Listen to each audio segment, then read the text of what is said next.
if we think, South Africa and other developed countries were battered by COVID-19, just wait till the next pandemic or the next Black Swan event.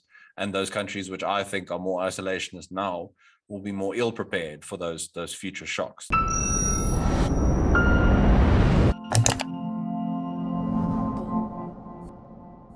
Do localization policies inhibit South Africa's competitiveness? Well, Chris Hattingh of the Free Market Foundation certainly thinks so. He joined me on a recent episode of my podcast, Solutions with David Ansara, to discuss the benefits of free trade and the harmful effects of protectionist policies. What follows is a short extract from that longer conversation. If you would like to watch the full episode with Chris Hattingh, you can click on the link in the description below. Enjoy. Here on the podcast, we have long advocated for decentralization, political federalism, and also locally driven bottom-up solutions to some of these problems. But I think that that's distinct and different from localization, as it's often put forward by governments. And here in South Africa, we have a very assertive Ministry of Trade, Industry and Competition, the DTIC, which has implemented a raft of quotas, import duties, and other protections that are designed and intended to protect local industry from foreign competition or from dumping or something like that, but have the effect of actually reducing the competitiveness of South Africa's firms. So unintended consequence there, quite a harmful one. What are some of the problems as you see it with this concept of localization as put forward by our government bureaucrats? I think you're absolutely right to raise why it's not the kind of localization that we necessarily want. One should always, when something comes from government, I guess, be quite, and also from bigger businesses, big corporates, be quite skeptical. And it's not the kind of robust localization that one would want. It's like saying, for example, that government is the only method to bring about a diverse society, whereas it's a strong moral diverse society comes up organically by growing and sort of dealing with each other and building businesses and communities. Just on South Africa's localization specifically, so in my understanding, in my sort of analysis, localization can come about in two ways. One of those is through subsidies. And now we've got these 42 products which have been designated for localization, and those products or their inputs, the different parts that make up the product get a subsidy. Or so it's through subsidies, or it's through higher tariffs and duties and other taxes on imported goods. That's how you bring about localization. Then you have to ask, who was in the room when it was decided which products are designated, which get the subsidies, which businesses were involved? Each product will ostensibly have a champion in the private sector. Now, are those going to be bigger businesses? Why those ones and not other ones? Will transformation targets be used to decide who gets a subsidy and who doesn't, regardless maybe of the number of jobs created? In a country with a 44% unemployment rate, can we afford to have that sort of nitty-gritty mingling interference, both from the DTIC and maybe from the Department of Labor? Maybe they'll decide together if a certain business is transformed enough or not, quote unquote. Enjoying this analysis? Click here to sign up for our 30-day free trial for more content from the CIA. And then when you run into the issue of tariffs and duties, if a product has been decided for localization, you need to ask, that means people can afford it cheaper if it's imported versus exported. So is it up to a panel of bureaucrats, for example, to decide that a certain product is too cheap, quote unquote, in South Africa, and therefore it should be made more expensive? I mean, given inflation concerns especially, and just how many lower to middle income South Africans there are, any potential government plan to me that increases people's daily cost of living is pretty much unconscionable given the current context, as we're heading out of 2 years of a pandemic, which caused its own hardships and killed family members and closed down businesses on top of government imposed lockdowns.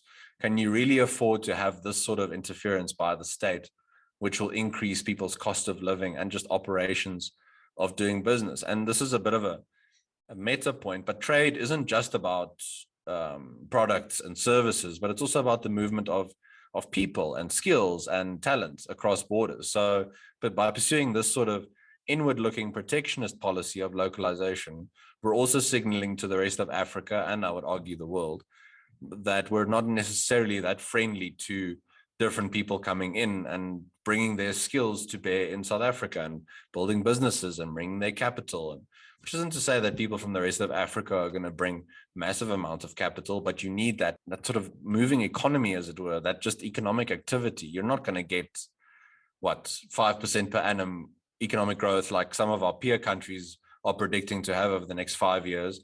We're going to have our 1.6% growth for the next 5 years. That's not going to do anything to resolve the 74% youth unemployment rate. So I've gone off on a bit of a tangent now, just on the general negative effects of localization, but I don't think it's the right path to really develop economic growth in South Africa.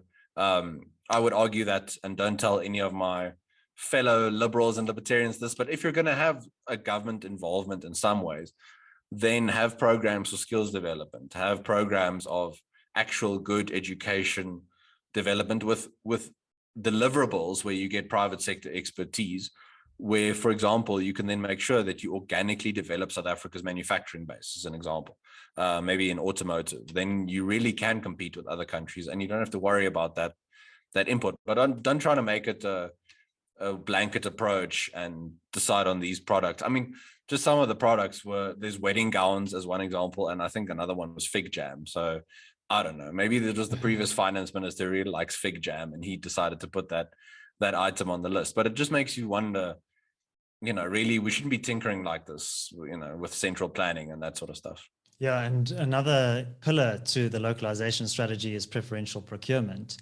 I was watching a webinar by the Center for Development and Enterprise, and they've released a paper called The Siren Song of Localization, which was co-authored by a couple of economists. And one of the co-authors was David Kaplan.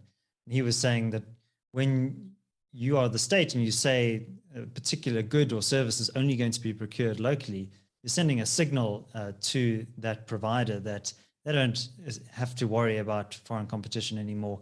They have a captive market in the form of a state-owned enterprise. And so inevitably the quality of that good or service is going to decline. And another pillar of the DTI strategy is subsidizing certain industries, as you mentioned, the motor industry being the most prominent example. The motor industry development plan costs the taxpayer billions. But that's an important area of job creation. So goes the argument. And I certainly think that there is a role to be played for South African manufacturing, which has shrunk as a proportion of GDP, to plug into global value chains. But I think, to your point, you need to provide consistent energy, good rail and port infrastructure. You need a labor market that's flexible and dynamic. That will improve the competitiveness of those industries, rather than the government just throwing money at those nascent industries. And you wonder, at what point will the localization be achieved, as it were, the final sort of goal? Will subsidies just exist ad infinitum? If you really want robust supply chains and good competition in your country, you want your businesses and industry to be subject to market forces. So it's all well and good now. One talks about the concerns around globalization and the pandemic, for example. It was easier for COVID to spread, and I agree with that. It was also easier for vaccines to be developed, for people to share the technology, for the knowledge to move around the world, for people to deal with this new threat.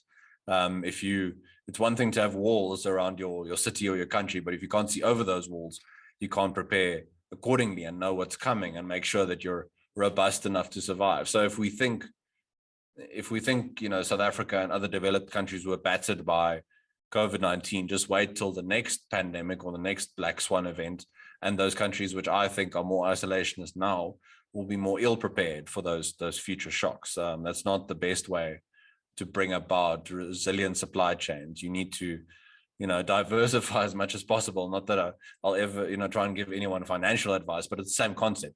You're not going to just be invested in Bitcoin, for example. Your supply chains are also not just going to be invested in one place necessarily, which is, again, the benefit of a globalized world. Yeah, and being exposed to foreign competition and all of these unexpected trends and forces actually makes you more robust, makes you more innovative.